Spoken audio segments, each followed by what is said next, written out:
తల్లిదండ్రులు సన్మానించాలి. రెండవదిగా దీర్ఘాయువు మనం పొందాలంటే దేవుణ్ణి అడగాలి. మూడవదిగా దీర్ఘాయువు పొందాలంటే, ఆయుష్ పొందాలంటే కనుక ఆయన భయభక్తులు కలిగి ఉండాలి. 4వ మాట సామెతల గ్రంథంలోని 28వ అధ్యాయం 16వ వచనం.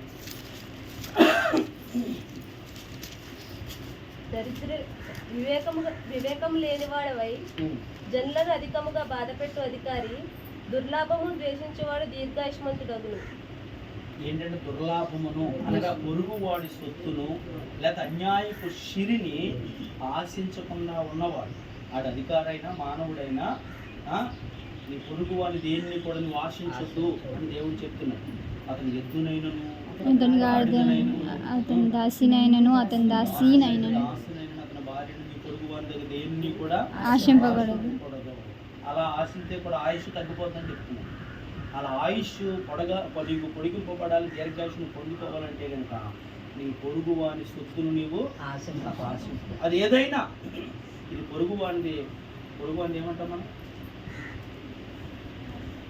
చాలా మంది అనుకుంటారంట దొంగిలించిన నీళ్లు ఇదిగా ఉంటాయి, దొంగతనం చేసింది ఇదిగా ఉంటుంది. మనం చాలా చిన్న చిన్న లోపాలు చేస్తాం, చెప్పమంటారా? కాయగూరలు కడితే చిన్న చిన్న ఒక అతను నేను చూస్తాను, అది చిన్నది కూడా మనకున్న దాంట్లో తృప్తి కలిగి ఉండాలి. భక్తుడు అంటాడు, నేను ఏ స్థితిలో ఉన్న సంతృప్తి కలిగి నేర్చుకున్నాను అంటున్నాను. ఎందుకంటే నాకు సంపన్న స్థితి తెలుసు, ఇదిగో ఈ లేని స్థితి కూడా తెలుసు. కానీ ఆ స్థితిలోనూ అతిశయించలేదు, ఈ స్థితిలోనూ బాధపడలేదు. రెండింటిలో కూడా నేను సంతృప్తి కలిగి ఉన్నాను. ఏమంటున్నాడు, మనము మేలుని అనుభవించాలా, యెహోవాయే అది ఇచ్చాడు, తీసుకున్నాడు. అందుకే ఈ విషయంలో కూడా ఆయనకే మహిమ కలగాలి, స్తుతి కలగాలి అని చెప్తున్నాడు. మూడవదిగా నాలుగవది మనం చెప్తున్నాం. నాలుగవదిగా మనకు పూర్ణ ఆయుష్ కావాలి అంటే కనుక ఈ పొరుగు వాని సొత్తును దేన్ని కూడా ఆశించకూడదు. మరొక మాట చదువు, ఆదికాండం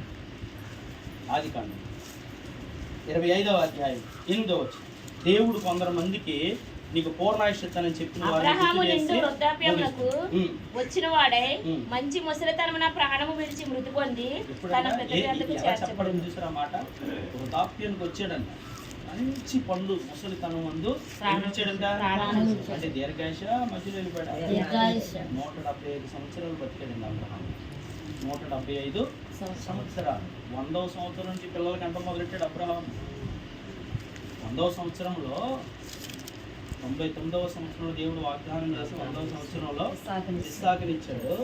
తర్వాత ఇస్సాకు పెద్ద అయిన తర్వాత రెబెకాను పెళ్లి చేసిన తర్వాత పనులన్నీ ముగించేసుకుని మళ్ళీ పెళ్లి చేసుకున్నాడు కెతూరాను పెళ్లి చేసిన 5 సంతానానికి అన్నాడు. చూడండి ఎప్పటి నుంచి కన్నాడు అంటే ఆ ఆయుష్లో కూడా అబ్రహాముకి ఏం ముగిసిపోలేదు, బలం తగ్గిపోలేదు.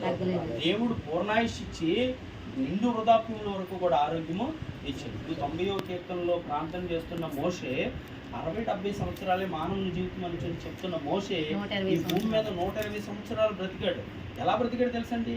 కంటి మాన్యం కలగలేదు, ఒంటి సత్తువ తగ్గలేదు. మోషే కూడా ఇంకో పెళ్లి చేసుకున్నాడు. అంటే ఇంకో పెళ్లి చేసుకోవాలని బలం ఉందని చెప్పట్లేదు నేను, అంటే వారి సంతానం విస్తరించడానికి దేవుడు ఆ స్థితిలో కూడా, అంటే ఇప్పుడు మోషే ఏమని ప్రార్థన చేశాడంటే అధిక బలం ఉంటే 80 సంవత్సరాలు అంటే ఆ వైభవం ఆయాసం తొక్కమే అన్నాడు కదా. ఇదిగో చెప్పిన మోషేకి కానీ విశ్వాసులకు తండ్రి అయిన అబ్రహాముకు కానీ ఆ పండు వృద్ధాప్యంలో కూడా ఆ బలహీనతలు కలిగిన వారుగా వెళ్ళారని లేదు. నిండు వృద్ధాప్యంలో దేవుని సన్నిధికి పిలువబడ్డారు. దేని గురించి మాట్లాడుకుంటున్నాం మనం? దీర్ఘాయుష్ గురించి మనం మాట్లాడుకుంటున్నప్పుడు దీర్ఘాయుష్ ఎలా వస్తుంది అంటే మొట్టమొదటిగా తల్లిదండ్రులను సన్మానించాలి, వారిని ప్రేమించాలి, ముదిమి యందు వారిని నిర్లక్ష్యము చేయకూడదు. ఒకవేళ యవ్వన కాలంలో మేమైనా ఈ వృద్ధాప్యంలో ఉన్న మిమ్మల్ని నిర్లక్ష్యం చేస్తే రేపొద్దుట మా పరిస్థితి ఏంటి? అందుకని దేవుడు ఏం చేస్తానంటే నీ ఎదుటిన్న నీకు జన్మనిచ్చిన తల్లిదండ్రులను సన్మానించు, నీకు కూడా పూర్ణాయుష్ను ఇస్తాను. రెండవదిగా ఆయుష్ని దేవుడు ఇమ్మన్నాడు. ఏమంటున్నాడు అంటే కనుక జీవ మరణాలు నా చేతిలో ఉన్నాయి. ఒకవేళ ఒకరిని తీసేయాలన్నా ఒకరిని పుట్టించాలన్నా నేనే కనుక నీవు ఇంకా ఏమైనా ఇసుకియలాగా నా గురించి యథార్థంగా బ్రతకాలనుకుంటే, ఇంకా ఏమైనా సరి చేసుకోవలసిన ఏమైనా ఉండాలనుకుంటే కనుక నేను పుట్టుక్కుని పటక్కమని బకెట్ తన్నేస్తే పాపంలోనే చచ్చిపోయిన వాడిని అవుతాను. అందుకే నేను ఆయుష్ను పొడిగించుకున్నాను. ఇంతకాలం నేను ఏదో రకంగా ఉండిపోయాను, ఇంతకాలము నేను ఏదో రకంగా ఉండిపోయాను. చక్కటి పాట ఉంటుంది కదా, ఎన్నో సంవత్సరాలు నన్ను దాటిపోవచ్చున్నవి, నాశలు నకన్నడి వెంబడించుచున్నవి, ఫలాలు లేని వృక్షములే ఎదిగిపోతిని, ఏనాడు కూలిపోదునో ఎరుకనైతిని, మరణ రోదన అలకించుమో ప్రభు, మరణము తనముగా చిగురు వేయని నా బ్రతుకు దినములు లెక్కింపనేర్పుము, దేవాయువుని వీడు గడియ నాకు చూపుము, ఇంకొంతకాలము ఆయుష్ పెంచుము, నా బ్రతుకు మార్చుకుందును సమయము నిమ్ము. రెండవదిగా నీ నా ఆయుష్ లేక మనం సరి చేసుకోవలసినవి, ఒప్పుకోవలసినవి, విడిచిపెట్టవలసినవి, పరలోక సంబంధమైన రక్షణ మారు మనసు అనేది తీసుకోకుండా ఇంకా ఉంటే గనక ఎంతలో కనబడి అంతలో మాయమైపోయే ఆవిరి వంటి ఊపిరి కలిగిన మానవుని జీవితం అంతమైపోక ముందే ఆయుష్ను పొందుకోవాలి అంటే కనుక ఇచ్చే దేవుణ్ణి మనము రెండవదిగా దేవుణ్ణి అడిగితే ఆయన పూర్ణాయుష్ను ఇస్తాడు. మూడవదిగా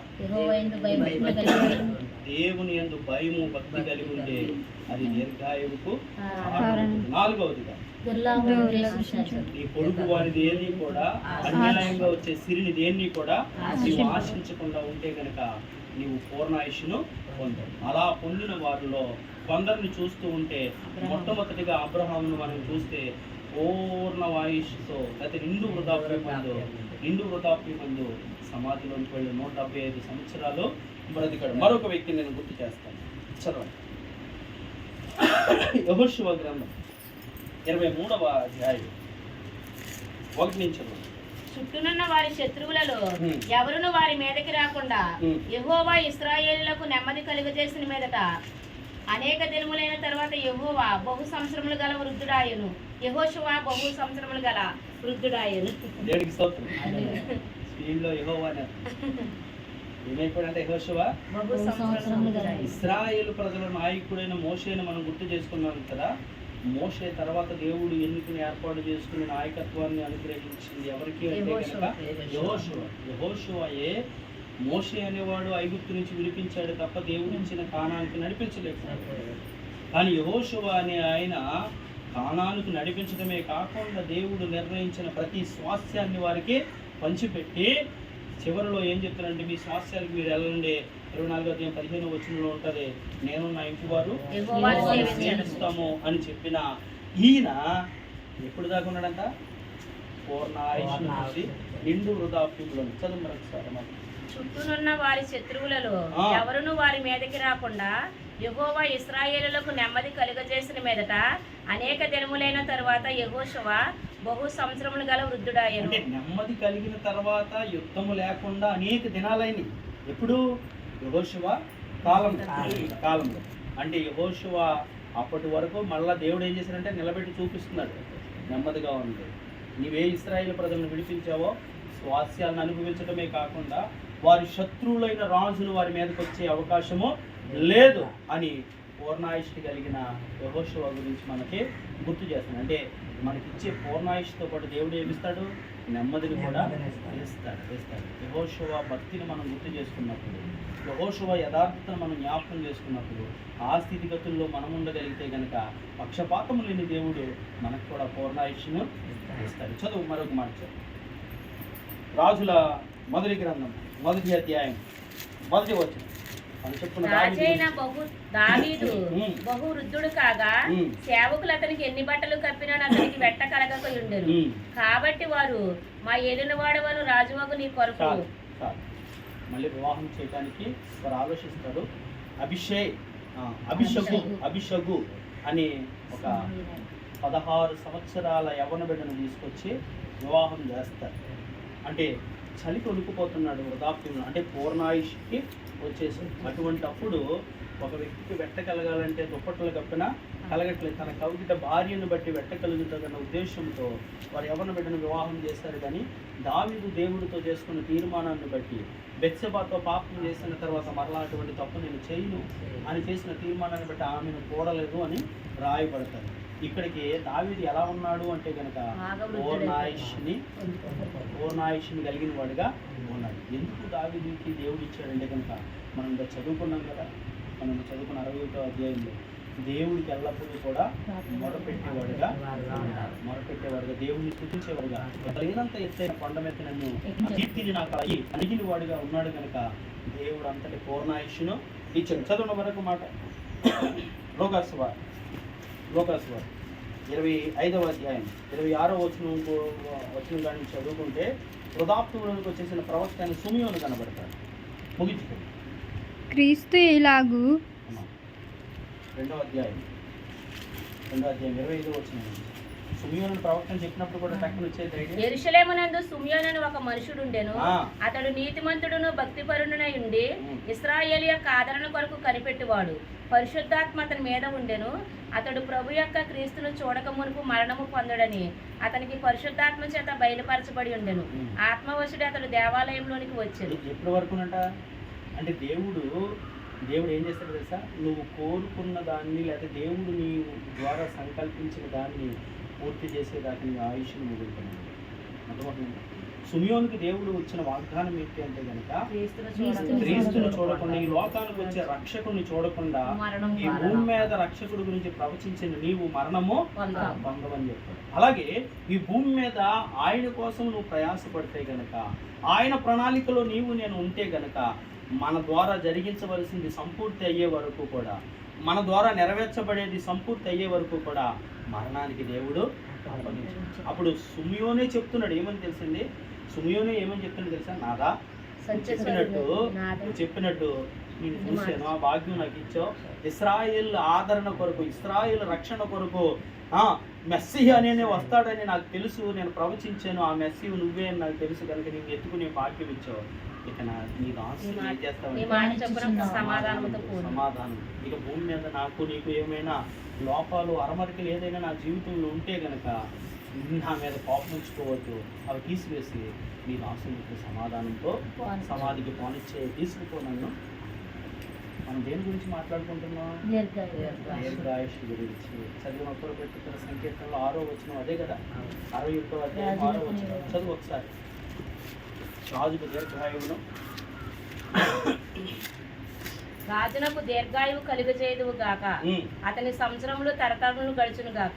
ఏం చేస్తారంటే దేవుడు అంటే మొట్టమొదటి గ్రహించవలసింది, ఎన్ని మందులు పెట్టుకున్నా, ఎన్ని డాక్టర్ల దగ్గరికి, ఎంత స్పెషలిస్టుల దగ్గరికి వెళ్ళినా, ఎన్ని స్పెషలిస్టుల దగ్గరికి వెళ్ళినా ఏమీ లేదని చెప్తారు కానీ ఆయుష్ను మాత్రం పొడిగించలేదు.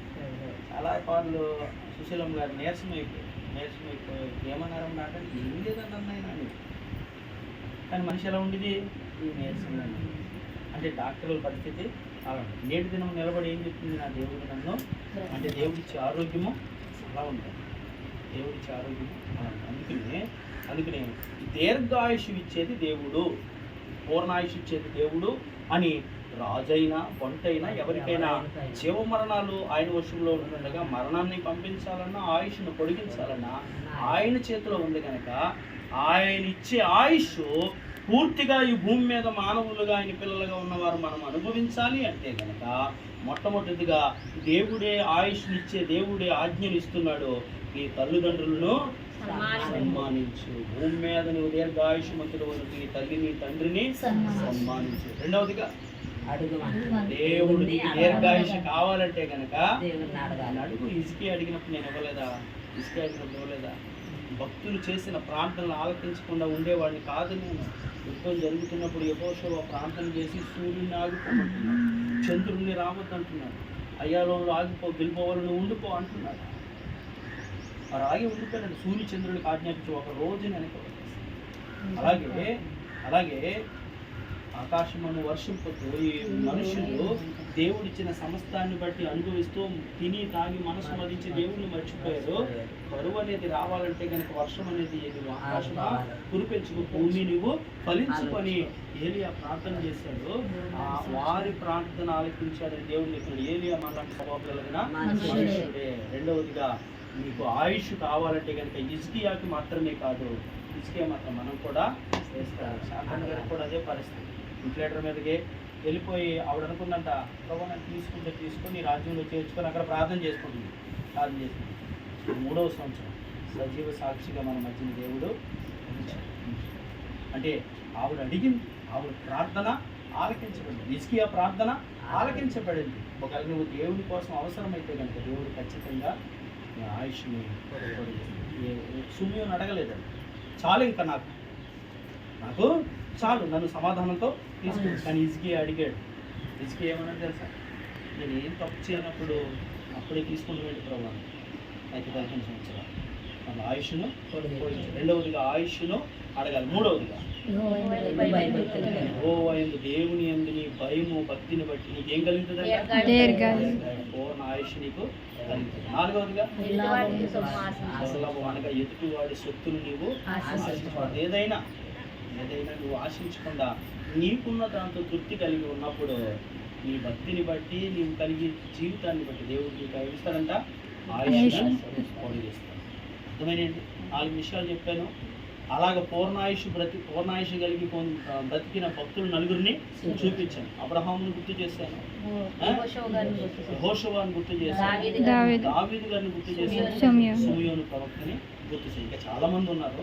అంటే 4 విషయాలు నీ ఆయుష్ నీ ఆయుష్ పొడిగింపబడటానికి, అలాగే 4 భక్తులు ఆ పూర్ణ ఆయుష్ పొందిన వారిని గుర్తు చేశారు. అలా మనం కూడా ఉంటే ఆయన పిల్లలమే కనుక, ఆయన భక్తులమే కనుక, ఆయన ఏర్పాటు చేసుకున్న జనాంగమే కనుక మధ్యలో తీసేసుకోవడానికి అర్ధాంతరంగా మనల్ని యాత్ర ముగించేయడానికి దేవుడు ఏర్పాటు చేసుకోలేదు.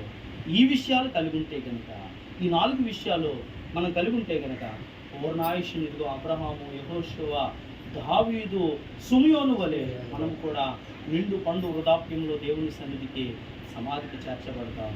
అలా ఉండటానికి